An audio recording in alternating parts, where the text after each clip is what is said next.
আমন্ত্রণ দীপ্ত সংবাদে আপনাদের সঙ্গে রয়েছি আমি শারমিন নিপা। শুরুতেই বাজেট প্রসঙ্গ।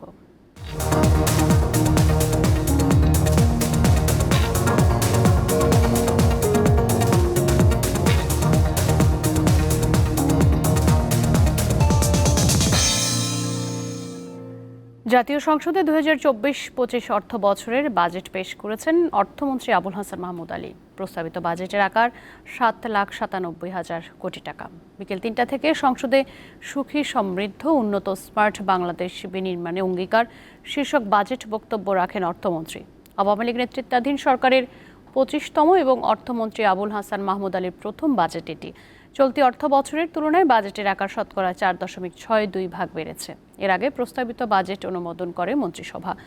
জাতীয় সংসদের মন্ত্রিসভায় কক্ষে সভায় সভাপতিত্ব করেন প্রধানমন্ত্রী শেখ হাসিনা। গত দেড় দশকে মোট দেশজ উৎপাদন বা জিডিপির গড় প্রবৃদ্ধি হয়েছে 6.7% বেশি।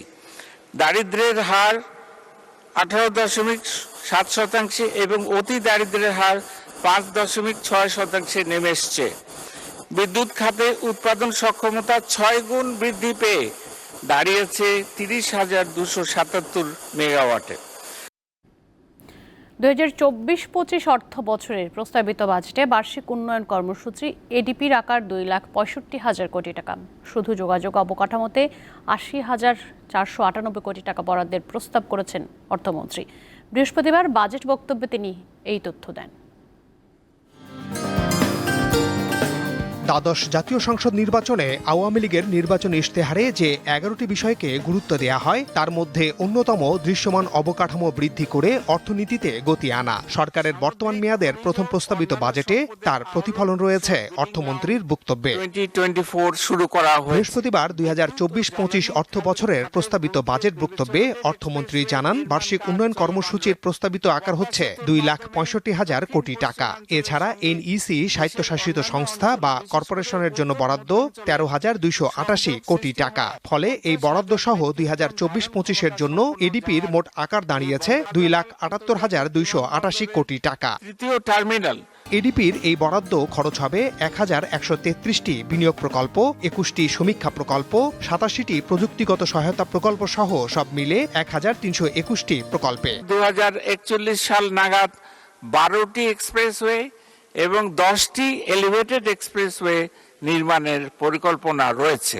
ঢাকা মহানগরী ও তৎসংলগ্ন পার্শ্ববর্তী এলাকার যানজট নিরসনে 6টি মেট্রো রেলের সমন্বয়ে একটি শক্তিশালী নেটওয়ার্ক গড়ে তোলা হচ্ছে।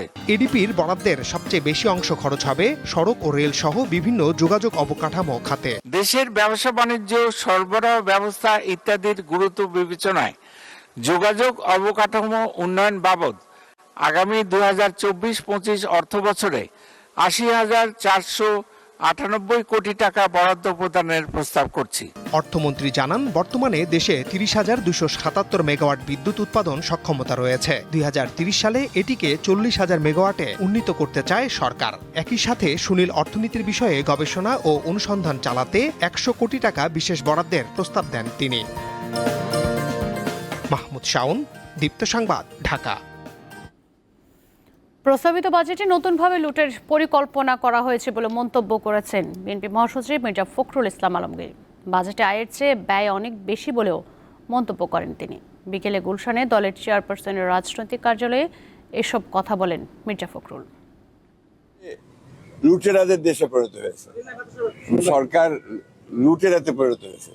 লুটেরাদের বাজেট হবে কি জন্য? লুট করার জন্য। তো এটাই আমি দেখতে পাচ্ছি যে আবার একটা নতুন করে লুট করার পরিকল্পনা করা হয়েছে।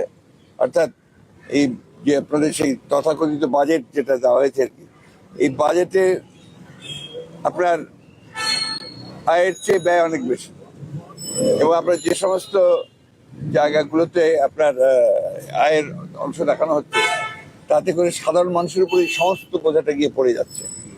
পুরো বাজেটে দেখবেন মেগা প্রজেক্ট এবং মেগা চুরি, মেগা দুর্নীতির জন্য করা হয়েছে। সুতরাং এই বাজেটকে শুধুমাত্র তথাকথিত ভাষায় গণবিরোধী বলবো না, এটা আসলে বাংলাদেশ বিরোধী বাজেট। এবার জানিয়ে দেব আন্তর্জাতিক প্রসঙ্গ। ভারতের নতুন সরকারের শপথ গ্রহণ আগামী শনিবার হওয়ার কথা থাকলেও একদিন পিছিয়ে রবিবার করা হয়েছে। এর মধ্য দিয়ে জওহরলাল নেহরুর পর মোদি হতে যাচ্ছেন ভারতের টানা তৃতীয় দফায় প্রধানমন্ত্রী। শপথ অনুষ্ঠানে উপস্থিত থাকবেন বাংলাদেশের প্রধানমন্ত্রী শেখ হাসিনা। অনুষ্ঠানে যোগ দিতে শনিবার ভারতে যাচ্ছেন প্রধানমন্ত্রী। আরও থাকছেন শ্রীলঙ্কার প্রেসিডেন্ট রনিল বিক্রমাসিংহে। এরই মধ্যে দুজনের সঙ্গেই টেলিফোনে কথা হয়েছে প্রধানমন্ত্রী নরেন্দ্র মোদীর।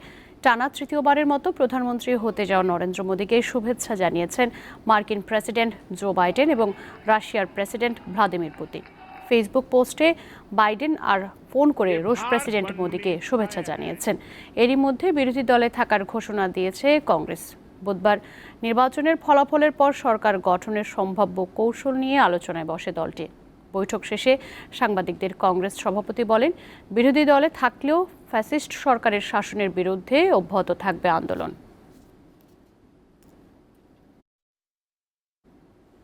এবারে জানিয়ে দেব খেলার খবর। 2026 বিশ্বকাপ ও 2027 এশিয়ান কাপের বাছাইয়ের ম্যাচে অস্ট্রেলিয়ার কাছে 2-0 গোলে হেরেছে বাংলাদেশ। মেলবোর্নে প্রথম লেগে বিশাল ব্যবধানে পরাজয়ের কারণে বাছাই পর্বে নিজেদের শেষ হোম ম্যাচে দ্রুত গোল না খাওয়ার লক্ষ্য ছিল হ্যাভিয়ের কাবরেরার দলের। রাজধানীর বসুন্ধরা কিংস এরেনায় নিয়মিত অধিনায়ক জামাল ভুঁইয়াকে বেঞ্চে রেখেও রক্ষণ জমাট রেখে সে প্রচেষ্টায় মোটামুটি সফল ছিল তারা। তবে প্রথমার্ধের মাঝপথে আত্মঘাতী গোলে পিছিয়ে পড়ে স্বাগতিকরা।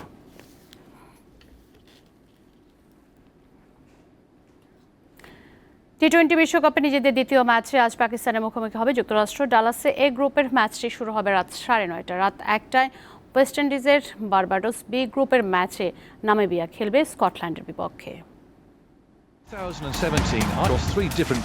2017 আইসিসি চ্যাম্পিয়ন্স ট্রফি জয়ের পর আর কোনো বৈশ্বিক আসরের শিরোপা জেতা হয়নি পাকিস্তানের। প্রায় প্রতিটি আসরে অন্যতম ফেভারিটের তকমাধারী দলটি শেষ পর্যন্ত হতাশ করে সমর্থকদের।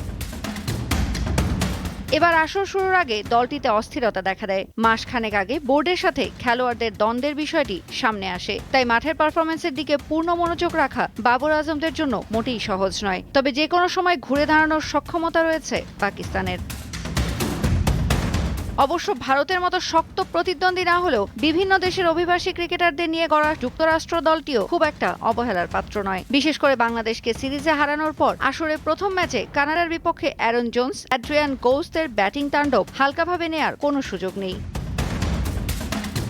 নামিবিয়া ও স্কটল্যান্ডের মধ্যকার দিনের পরের ম্যাচটি নিয়ে দর্শকদের আগ্রহ কিছুটা কম। অবশ্য প্রথম ম্যাচে ওমানের বিপক্ষে সুপার ওভারে নামিবিয়ার জয় আর ইংল্যান্ডের বিপক্ষে বৃষ্টিতে ভেসে যাওয়া ম্যাচে স্কটিশরা ব্যাটিং ঝড় তুলে জানান দিয়েছে নিজেদের সামর্থ্যের।